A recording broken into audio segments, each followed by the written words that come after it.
everybody. This is Todd Dewey from Ice Road Truckers on the History Channel, and I love to listen to TNCRadio.live. Good evening. Welcome to TNCRadio.live. This is Tom Kelly along with Dr. Christopher Cortman in Building Hello. Strong Minds. How are you this evening, Dr. Cortman?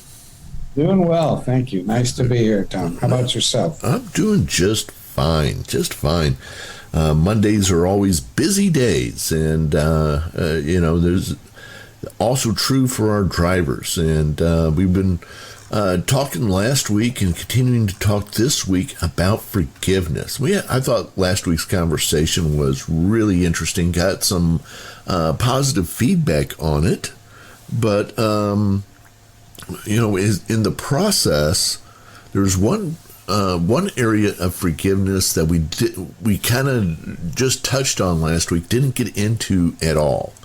And so I wanted to start us off this week talking about forgiveness. We talked about the importance of forgiving others last week and how forgiveness itself can help you not only mentally but physically. It even helps, and I wanted to dive more into that a little bit. And I told you last week I really do very well forgiving others. That's just something that I've worked on a lot in life, and I'm able to do that pretty well. But there's one person who has offended me in a way that I don't know if I'll ever completely be able to forgive him. That sounds like you. Yeah, that's the one person I can't forgive is me. I can forgive you for doing the things that maybe upset me, and I can forgive them and can forgive her and can forgive him. But it's a lot harder to forgive myself. And some people I know are not even self-aware enough that they feel such a thing. But for some people, it's you think back on some of the things you've done in life and you think, how could I have done that? And letting go of those past things, it's just not as simple as I'm going to let this guy off the hook. Because you still feel the pain and the embarrassment of what it is that you did.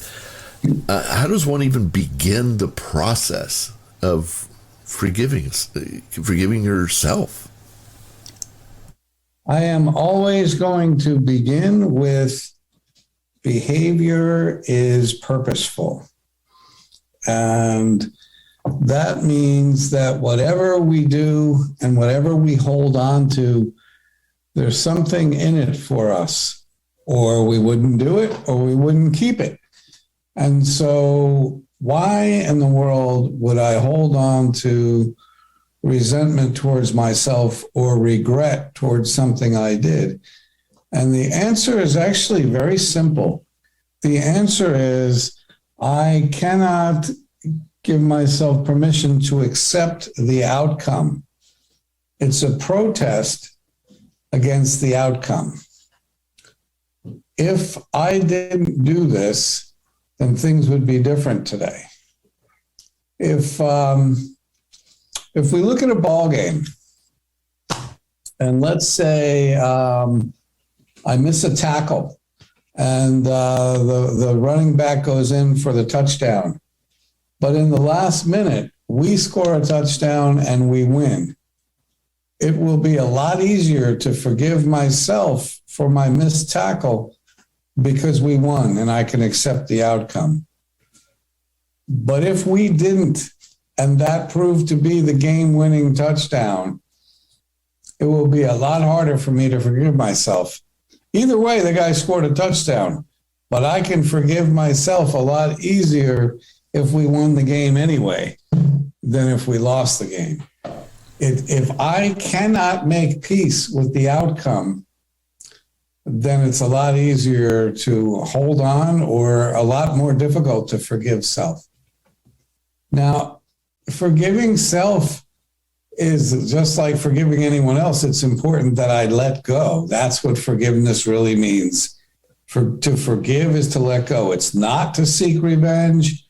It's not to in any way even the score. It's not to justify the bad behavior. It doesn't condone whatever I did. It merely says it's time to release that. I worked with a gentleman in Vietnam who told a gruesome story of what some of the guys in his unit, including a couple of his superiors, did to a civilian, a young lady. And this man was so tortured by his inactivity. He didn't do anything except he didn't open up his mouth. And he was threatened by his superiors. You will never talk about this or else. And this man lived in such terrible, terrible guilt. I remember he would volunteer for very dangerous jobs in his company, hoping that something would happen to him because he lived with terrible guilt, terrible shame, because something awful happened and he didn't stop it and he never reported it. So throughout his life, he would not give himself any kind of peace because in his mind, if he gave himself peace, he was okaying what those soldiers did to the civilian girl. And so in order for him to justify it in any way, he had to hate himself. He had to think of himself as worthless, as flawed, and live a life where he was in self-torment, essentially 24/7. It was just a nice guy and a horrible thing to witness. But he did not give himself permission to release this.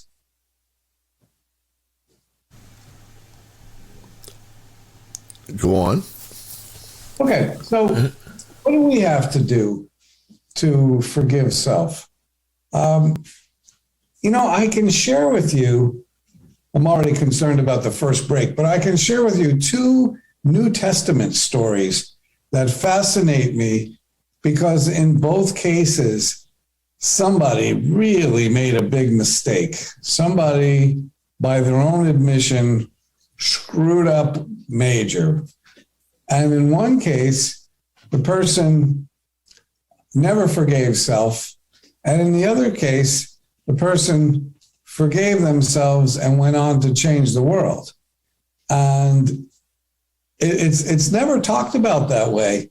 It's more of a perspective when you read the whole thing, that there's 2 characters in this story, in the long story of the New Testament, who really, really made major, major mistakes. And if it's okay, I'll tell these stories because they lead to, potential outcomes of self-forgiveness or not.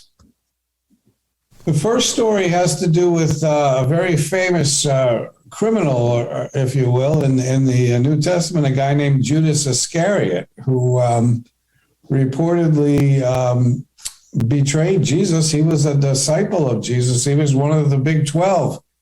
And he, for 30 pieces of silver, reportedly, betrayed Jesus. And he sold him. So he sold him out so they could pick him up and arrest him and do whatever they did to him. Well, as the story goes, Judas Iscariot realized, what he had done, and he hung himself to death. That was it. There was just shame, and there was self-disgust and self-contempt, and he killed himself. Very sad outcome. The other gentleman is a guy that most of us have heard his name repeatedly, although at the time his name was Saul of Tarsus. And reportedly Saul was this guy who was a real zealot for Judaism and a very religious and learned man. But he heard about this new movement of people who were believing in this Jesus of Nazareth guy. And he wouldn't have it. He was very upset, and he murdered some of these people, and he put some of them in prison, and he was doing everything he could to stop this movement. And as the story goes, whether you believe it or not is an individual thing, but as the story goes, he's riding to this place called Damascus, and he's blinded by a bright light, and he hears a voice that says, "Saul, why are you persecuting me?" And he says, "Who is this?" Sorry, I'm having trouble hearing you. That's my watch who's interrupting me. I even get flack from my watch that I'm not speaking to. So Saul says, "Who's this?" And Jesus says, "It's me, the one you're persecuting." And, whatever happens in that moment, Saul has this tremendous conversion. And instead of persecuting those who believe in Jesus, he goes on to become the biggest missionary in the history of the world. He goes into all of the known world at the time saying, "Hey, guys, I got really good news. And the good news is you could be forgiven for anything you've ever done. I should know. I am the chief of sinners." He referred to himself as the chief of sinners. Whatever you guys have done wrong, I'm worse than you. And I got great news. This Jesus guy, he forgives everything. Just ask him. So it's a crazy story because he went around the world. They stoned him, not in the fun way, and left him for dead. And he came back and he was still telling everybody. They put him in prison. He was singing in prison. He was shipwrecked. He went through one terrible thing after another, but he was so happy and he was telling the world, "Hey, I got good news. We all can be forgiven." So there we have two really prominent New Testament figures, both recognize that they made some terrible mistakes. One kills himself and one becomes the most devout missionary of all time. And why is that? I gather one chose to accept forgiveness and was grateful, and the other said, "I can't be forgiven. What I did was too bad and too terrible. I deserve to die." Well, I tell you what, let's unpack both of those and spend some time looking at how they're alike and how they're different, and just this whole idea of self-forgiveness. Because I want to ask you too when we come back, why is it so much harder to forgive yourself than somebody else? And for some people, I realize for some people, like I said, it's not a problem to forgive themselves because they don't think they ever did anything wrong to start with. But for others, it's a lot harder. So we'll talk about that and more. Let's see where this conversation goes. So stick with us right here. TNCRadio.live. Tom Kelly here with Dr. Chris Cortman. We'll be right back. Stay tuned. Finding the right healthcare plan and insurance agent can be a challenge. Truck driving can be a dangerous job, and drivers expose themselves to unique health risks. Health insurance is an expensive but necessary expense for truck drivers. It helps protect them from unexpected high medical costs. Although truck drivers should have a health plan, many don't. Some trucking companies offer health plans for truck drivers, but if you're an owner-operator or an independent contractor, you might have to find your own health insurance policy. The Truckers Network proudly partners with the Health Plan Partner to help our members learn about the options they have for health insurance. The Health Plan Partner is dedicated to helping members of the Truckers Network find and learn about what's available to them in the marketplace. Since 1985, the Health Plan Partner has helped their clients figure out the health insurance maze we're in. Here are 6 tips from the Health Plan Partner for finding the right health plan and agent for truck drivers. Review your options with an experienced agent that specializes in health plans and can guide you in the right direction, even if it's not a plan they offer. Determine your budget. There are options for any budget, but the adage is true: you get what you pay for. So beware. Have a list of your doctors, medications, and any health history. Some plans do require a health history. Review your current plan annually if you have one to see if there are better options and rates available. Plans can change constantly. Have the plans explained to you in detail and ask a lot of questions and role-play various situations. Quite a few times we only find out what the plan doesn't cover when we need it. Again, find an agent you feel comfortable with. You need to be able to trust them and call for guidance and questions anytime. With over 25 years of experience, Health Plan Partner wants to help truckers find the right health insurance plan. Join Tom Kelly and the rest of the team each day on the Morning Grind. Then stay tuned for an encore presentation of last night's Landline Now. Weekdays on tncradio.live.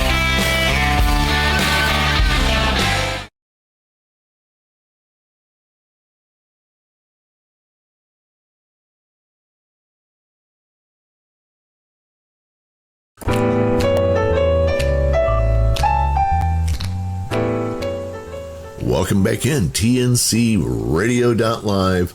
I'm Tom Kelly along with Dr. Christopher Cortman, and we're talking about forgiveness, and this week we're spending a little more time talking about forgiveness of self. And Dr. Cortman, before we went to break, you were talking about a couple of examples that most of us have heard at some point in our lifetime. The example of Judas, the betrayer of Jesus, and Paul, originally known as Saul, who persecuted those who believed in Jesus. Both were on, shall we say, the negative side of God. Both were responsible for the deaths of others, and both, I'm sure, struggled at some point with their relationship with self and God. So let me start with this question, which perhaps is the harder question, but and we've learned a lot from talking with you over the course of the last few weeks, and one of those things is when people are participating in a particular behavior, they do so because they get something out of it. What can a person possibly get out of not forgiving yourself? Yeah, it's a tough question to answer unless we have a little insight into what the payoff is. And so the payoff can be, as long as I don't forgive myself, I am protesting the outcome of what happened. Here's a couple of examples clinically from my years of practice. One guy was there for his mother. He wanted to give her the best and most comfortable death that she could have. She was in her 80s and she was failing, and he loved her. He was very devoted to her. And so he promised that he would be with her to the very end. So he literally was waiting on her hand and foot. And as it turned out, he fell asleep at one point and she died. And so he would not give himself permission to forgive himself because he let her down. He made a promise that he was going to be there. You know, he had a fantasy that he'd be holding her hand, that he would say, "It's okay to go, Mom, you know, whenever you're ready." And he would say, "I love you." And she would express her appreciation that he was, you know, he had this fantasy of how things were supposed to go. It didn't go that way. I mean, he couldn't stay awake 24/7. And when he fell asleep, she died. And so for him, why, you know, remember, behavior is purposeful. Why would he hold on to his self-contempt? And the answer to that is, for him to give that up, he would have to make peace with the fact that his mother didn't die in the way he had orchestrated it, that it was not so much a failure on his part, but that he didn't get to write the ending for her life. And that was unacceptable. In his mind, he was, you know, and he was a soldier. He was He was a Vietnam vet. He was a soldier who dropped the ball when it came to his duties. This was a duty he had, a mission he had, a promise he made, a vow he needed to keep. And in his mind, it's black or white. I didn't keep it. I let my mother down. She was there for me throughout my life. He made it very dramatic in his mind. She was always there for me. She did right by me. When she needed me, I let her down. So in order for him to change that, he would have to give himself permission to say, look, your mother's in a better place now. You believe that. If you had a chance to talk to her, she would say, nonsense. You did the best you could by me.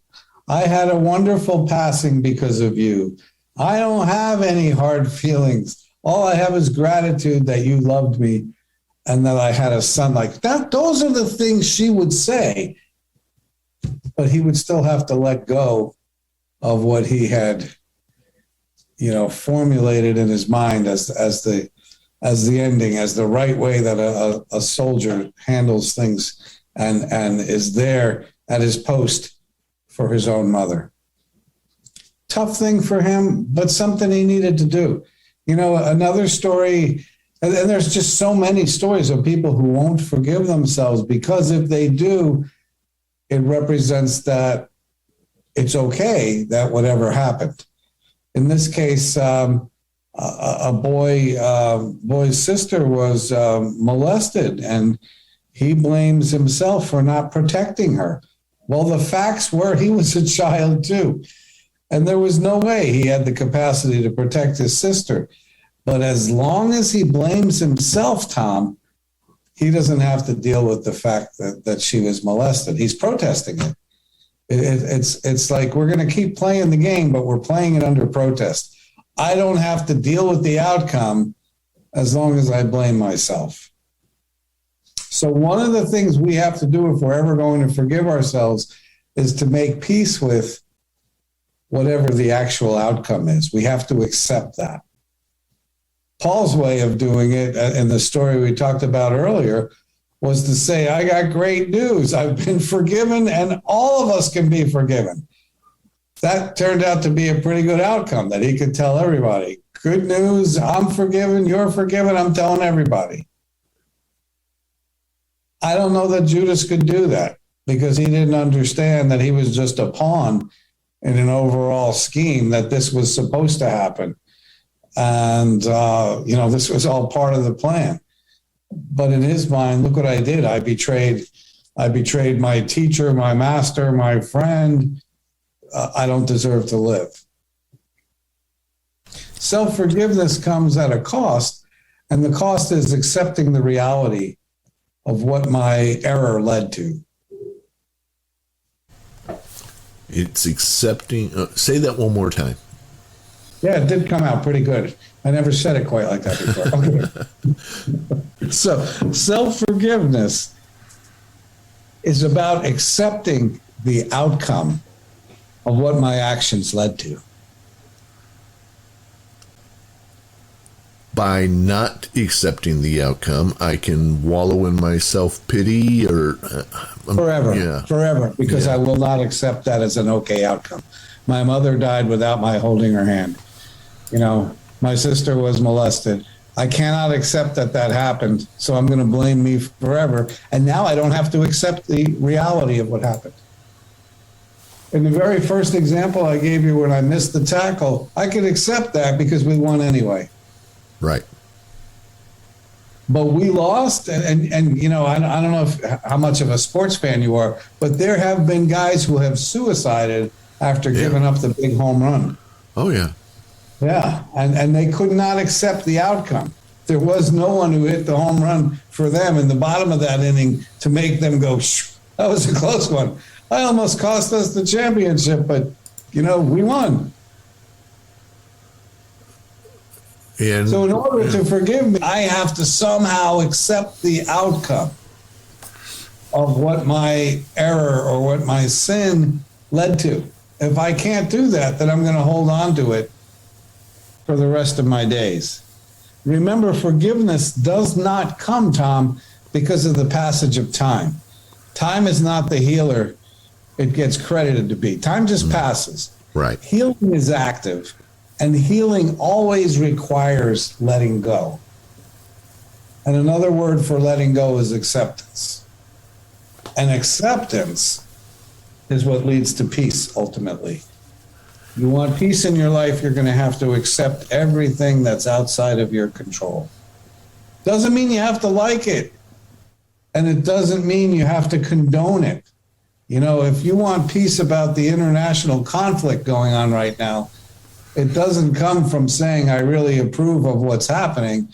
It merely comes from I accept that it's happening, and I can only do what I can do, and I give myself peace about, you know, what's my part. I give myself permission to sleep at night, even though there's conflict in the world, even though there's suffering in the world, even though there's evil in the world, even though there's a lack of justice in some parts of the world. I have to accept that that's true and make peace with it if I'm going to sleep tonight. Sure. Wow. This is not easy stuff, is it? This is extremely difficult stuff. You know, you were talking before about some people just can't forgive themselves. And then you said, you know, but there's other people who have no problem forgiving themselves because they don't do anything wrong. Right. You know, we've all met that person. We've all met the narcissist who, you know, as far as they're concerned, they walk on water. Right. And they don't have a lot to apologize for. As far as they're concerned, they don't do a lot wrong.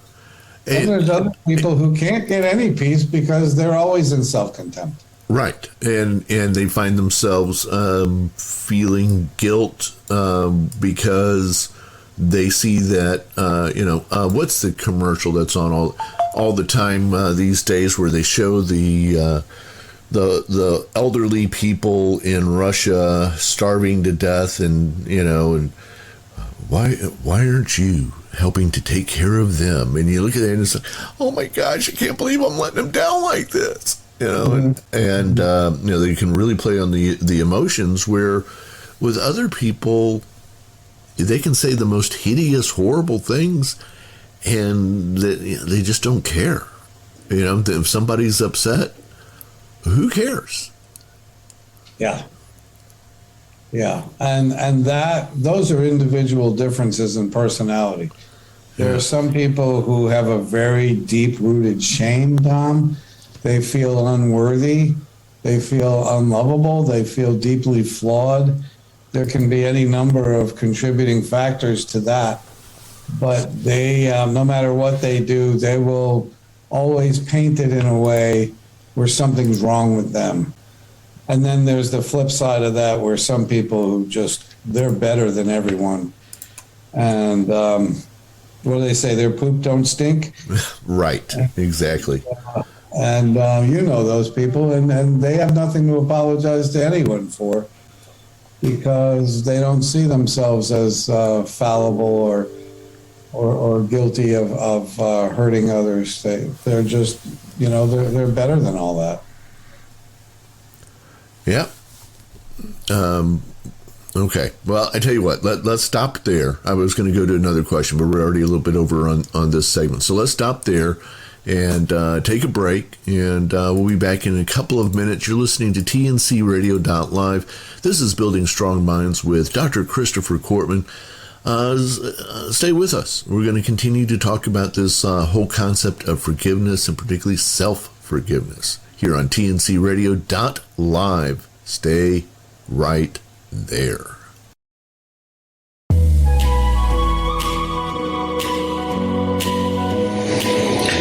I'm Dr. Christopher Cortman, and now for the Mental Health Minute. Let's talk about anxiety. Did you know that anxiety is now considered to be the common cold of all mental illness? Yeah, as a matter of fact, 18% of our population is deemed to have an anxiety disorder. And I think the other 82% are lying about it. But is anxiety a mental illness? Is it a disorder? I mean, isn't it normal to be anxious? How do you know when you have an anxiety disorder versus normal anxiety? Well, there are 3 ways we can measure that: frequency, intensity, and duration of your anxiety. In other words, how often are you anxious? How much of the day do you spend nervous, worried, edgy? And how intense is your anxiety? I mean, does it interfere with your life? Do you have panic attacks? Does it stop you from dealing with other people and situations? And then the duration. How long does it last when you are anxious? If you find that any of those 3 or all 3 of those things are significant, it might be time to get some professional help. But where does anxiety come from? Not from situations, not from other people or circumstances in your life. Anxiety comes from the perception of threat. In fact, investment plus perceived threat is the formula for anxiety. In other words, you have to care about something, and you have to perceive that that something is threatened in order to create anxiety. So if you are anxious, what do we do with that?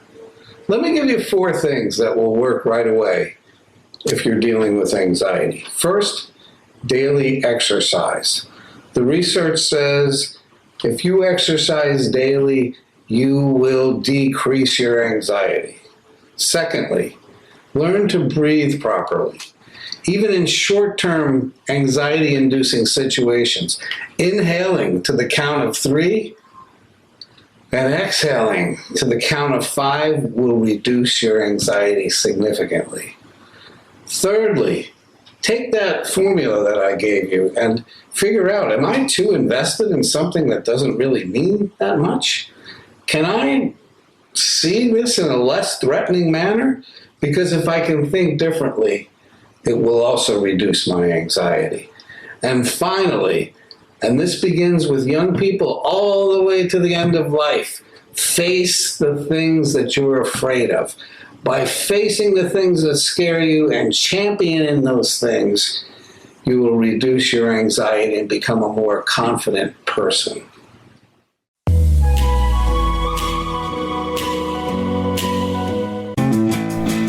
Have you ever wondered how you can effectively make money on the side, or better yet, be your own boss? Hear the best of the Gig Economy podcast, noon Eastern Time, 11 a.m. Central on tncradio.live, or download at www.gigeconomy-podcast.com. That's www.gigeconomy-podcast.com.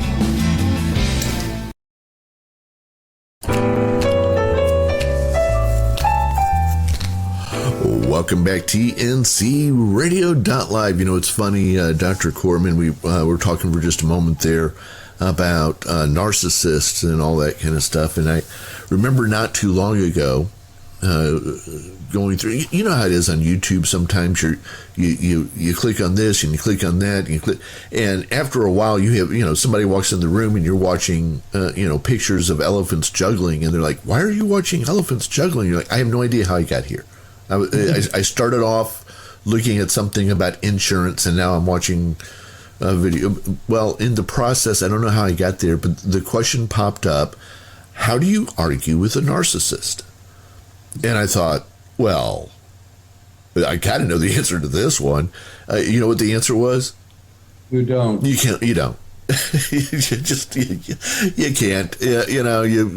Whatever. It doesn't work. You agree with them because that's how you're going to get out of that. Right.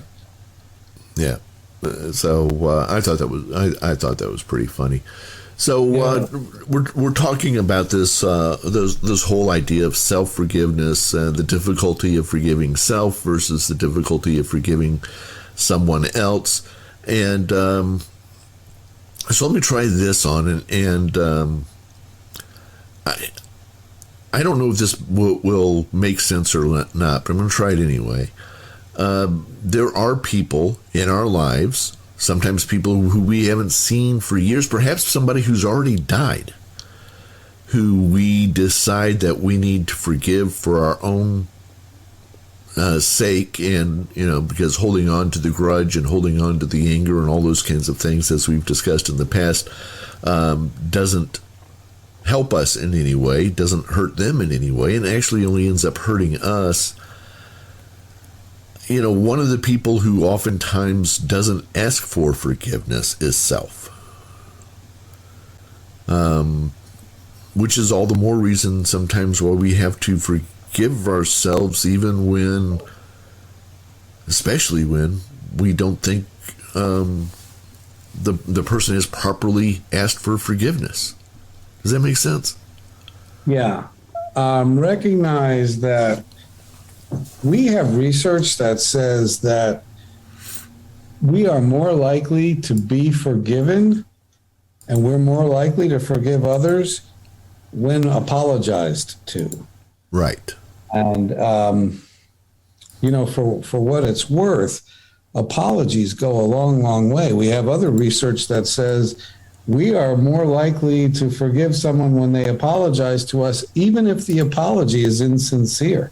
Yeah. People like to be apologized to, and it does make a difference, especially when somebody asks, will you forgive me? Mm-hmm. I'm really sorry that, and this is something that has to happen in marriages on a regular basis. Not only I'm sorry for what I did, but would you please forgive me for that?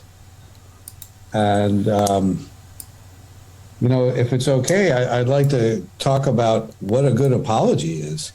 Yeah. We even have research on that. There's a researcher out of the University of Massachusetts who's become a specialist in the art of apologizing. And what the research has revealed is that we had everything we needed to know about a good apology going back thousands of years in Hebrew tradition, the Old Testament type stuff.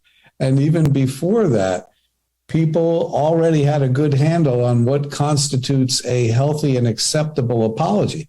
And the very first part of a good apology is confession.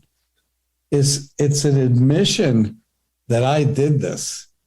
You are much more likely to forgive me if I take complete ownership and say, this is exactly what I did. And as a subcomponent to that, to admit not only that I did it, but here's what I was thinking at the time. At the time, I was thinking that you and I were in a competition to see who's going to sell the most, because there's a big prize for the leading salesperson. So yeah, I admit it. I went into your territory and stole somebody that I thought would help. And I did that because I wanted to win. I thought you and I were embroiled in a competition, and I wanted to win, and I was prepared at that time to do anything to defeat you and win that prize. I realized that that was terribly wrong. I'm ashamed of myself, and I take complete ownership that I did that. Now, the second thing is to do a 180 in what's called repentance. When you repent from a sin, you turn away from it. When you repent from a wrongdoing, you no longer do that anymore.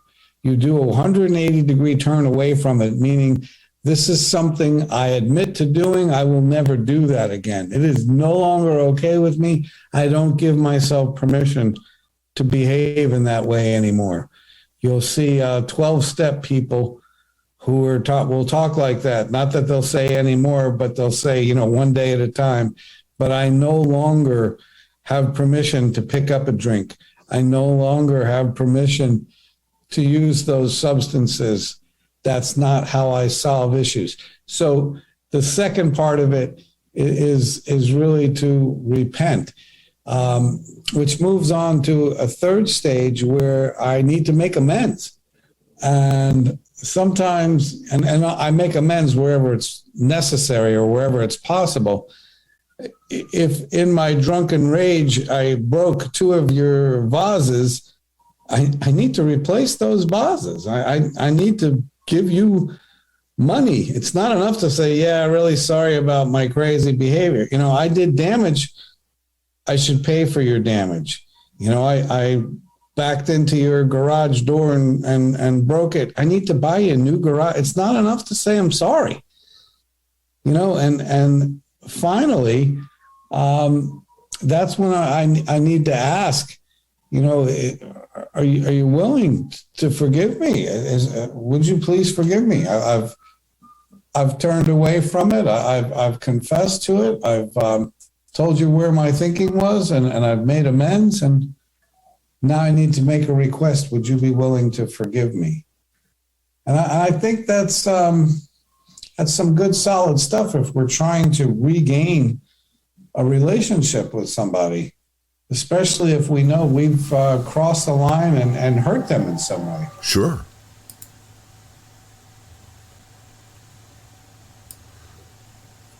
But again, when it comes to self, I just, and I admit, for those who are wondering, I'm speaking somewhat from self-experience.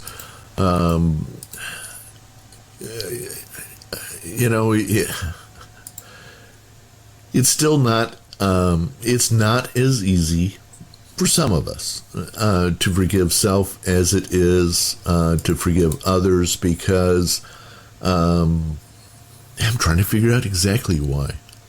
Well, sometimes, Tom, it's because I don't like to think of myself as imperfect. I'm not comfortable with my flaws. I'm not comfortable being less than perfect, or somebody who has a number of deficits or blemishes. I don't like that. It doesn't feel good to me. To forgive me is to say that I was wrong, that I was bad, that I don't measure up, that I'm in need of forgiveness. Yeah. And I think there's also what you were saying earlier is a big part of it, the concept that, I'm going to rephrase it just a little bit this way.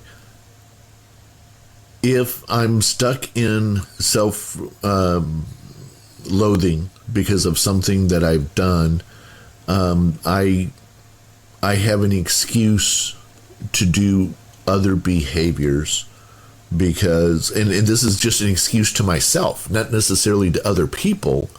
I've done this horrible thing. I drink myself into a stupor. The next day I wake up and do it again because it felt good to drink myself into a stupor. But I have permission in myself to do that because, after all, that horrible thing that I've done that's unforgivable, you see how you can drop into this vortex, this never-ending loop that keeps you from processing the rest of the world, because after all, you're such a bad person that you need to be doing this other stuff anyway. Yeah, it's self-perpetuating. Yeah. And in order to stop that, in order to change that, I have to take ownership, and I have to arrest the bad behavior, and I have to apologize and make amends and, clean up what I've done before. It's very difficult. Yeah. I have to humble myself and say I was a complete jerk, or I did a lot of harm. I made a mess out of things. And, sometimes it requires me to become a real broken man to say I'm sorry for everything I did. It's very humbling. It's a lot easier to stay haughty and proud and, kind of above reproach, make excuses for, minimize, deny, use every one of those defense mechanisms you can come up with, because it's very difficult to take complete responsibility for my behavior. Wow. Okay, that's a good place for our next break here. We're going to come back and look at wrapping things up. This has been very helpful. You're listening to TNCRadio.live. Tom Kelly along with Dr. Christopher Cortman.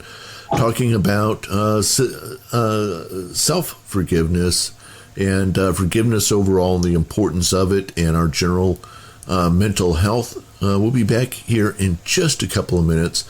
Stay right with us. Space in a semi-truck is limited. A majority of truck drivers spend a good portion of their careers living on the road. Trying to fit all the necessary home items, personal products, work documents, and food in a tiny truck cab can be a challenge. Staying organized on the road helps you stay more productive and comfortable. It also helps to be organized in the event of a DOT inspection. The Truckers Network has 5 helpful organization tips for truck drivers. Storage containers. Storage containers are inexpensive and come in a variety of different sizes. Depending on the size, you can fit a storage container in many different places. Make sure to measure the container before buying to ensure you maximize your space. You'll want to use every bit of your cab.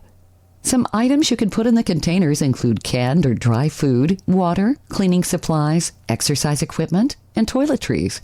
Some of our recommended storage containers include Iris USA TB42 12-quart stack and pull box, Itemy 6-pack plastic storage baskets, weight trim foldable shoe box.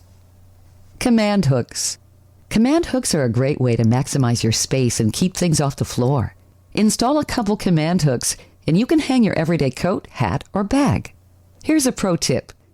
Use Velcro to attach to containers or different items so they don't slide around while driving on bumpy roads.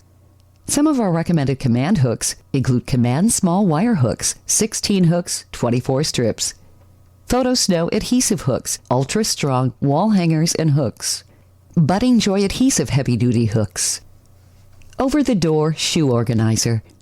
An over-the-door shoe organizer is great for keeping your closet and your truck cab organized. Instead of storing shoes, store your cleaning supplies, personal items, and some clothes. Check out our recommended shoe organizers. 24 pockets, simple houseware crystal clear over-the-door hanging shoe organizer. Aristocrat Homeware's over-the-door shoe rack and closet organizer system with 24 extra-large heavy-duty pockets. Shower caddies. Truck stop showers are a place you'll often be. Having a shower caddy full of your shower routine necessities will help ensure you have everything you need. Forgetting your toiletries will have you buying some at the truck stop or running back out to your truck. Shower caddies are also great for holding condiments, drinks, and dinnerware. Some of our recommended shower caddies include Greenbrier Small Utility Shower Caddy Tote, 7-pocket Shower Caddy Tote. Labels. Because there's limited space in a semi-cab, most of your things will be in containers. Investing in a label maker is a great way to organize your storage containers and drawers. It also makes it easy to find what you need. Check out some of our recommended labels and label makers. They include Dymo Letratag 100H Plus handheld label maker, address labels 2.625 by 1 pack of 3,000 label. This is Alec Debogorski. Catch our new show, Taillights, Tuesday nights at 6 p.m. Central on tncradio.live.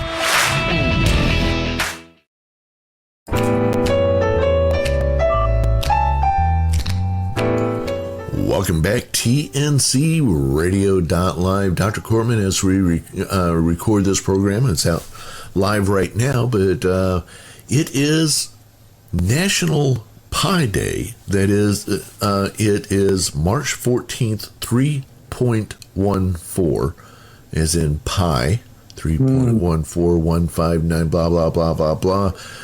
So we've been asking each other this question all day, so I'll check in with you here before we start wrapping things up. What is your favorite pie? Well, when we talk about self-forgiveness, we have to talk about humble pie. Ah, well done. But that is not my favorite pie. Okay, good. My favorite pie I would call the SPA, which is Southern Pecan Pie a la mode. Ah, there you go.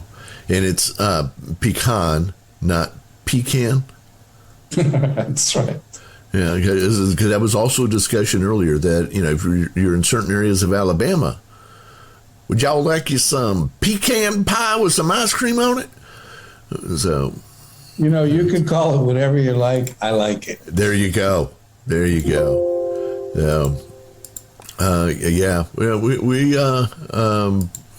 I think we both agree that it's hard to beat some good pecan pie a la mode. Mm-hmm. And would suggest if you haven't tried it, you got to try that Bluebell homemade ice cream to go right on top there. That's the best. Homemade vanilla. That sounds good too. Boy, this is working stuff. up an appetite. Good. We want to have that. Hey, Dr. Cortman, as people are listening, I'm sure there are those with questions, those who want to know more about you, want to know more about some of the things that you've done in the past. Tell me a little bit about how can somebody learn more about you, read your books, that kind of stuff. Where could they go to get more information? srqshrink.com is where I can send people. And I'm on different social media sites, and you can get links to buy books or watch mental health minutes or whatever people want to do. So it's pretty simple to get there, even for a guy who's not very technologically inclined, as I am not. So the technology is not your thing. It's not my thing, and it has forced me to date a younger woman just because she is very skilled that way. So I rely upon her every time I need help with that. So that's the only reason. You said just because. So that's the one reason, the one redeeming quality. You really want to get me in trouble. You mostly listen to me. No, she, yeah. So, well, it's always a pleasure to have you in here. We've got just a couple of minutes left. We forgot too. TikTok Shrink. Right? Right. Yeah, right. And we play a lot of those moments here on this station, but you can listen to any of the Dr. Cortman mental health moments on TikTok Shrink on TikTok. I finally got my TikTok account. Very excited about that, and it turns out that there's more than just kids dancing around to the latest song or whatever. There's actually some good content out there, including. But what I like about the mental health minutes is that anyone, even those with the attention span of a flea with ADHD, can still listen to a mental health minute because they're only about 2 minutes long. Yeah. So you can do it. You can listen to all from the beginning to the end. Yeah, and we played a couple of those during this program just to give people a taste of it. So jump out there, check it out. It's good stuff. Dr. Cortman, so let's kind of put a wrapper on this. Let's talk about where we're going with this conversation in the future. Yeah, so one of the things I was thinking recently is that we know who's happy these days. We have enough research that we understand how happy people think and what happy people do. And I put together a list of behaviors and cognitions, that is, things that people think, prescriptions, if you will, behavioral prescriptions. What do happy people do? And what do people who live longer, what can you do to be happier and live longer, in other words? And so I put them into an acronym, which is 7 letters long, and they spell out the word forgive. And these 7 behavioral prescriptions lead to happiness and longevity. You live longer, and they spell out forgive. And what are they? Forgiveness is the F word. It's the F word on our show anyway, Tom. O is optimism. And R stands for relationships. And G for gratitude. I for investments. V for volunteering. And E for exercise. And what I would like to do with you is to go over all of these at much more length and share what the research says as to why all 7 of these things are effective in contributing to happiness and a longer life. So, with your blessing and the permission of the listeners, That's where I'd like to go from here. And that is precisely what we'll do going forward here on tncradio.live. So be sticking with us, and I think you're going to learn a lot. I think I'm going to learn a lot, and we certainly do welcome your comments. You can send us an email. We'd never use your information on the air, but send us an email at Dr. Chris at tncradio.live, and we'd love to hear from you. So stay tuned next. Stay tuned next. Stay tuned next. Stay tuned next.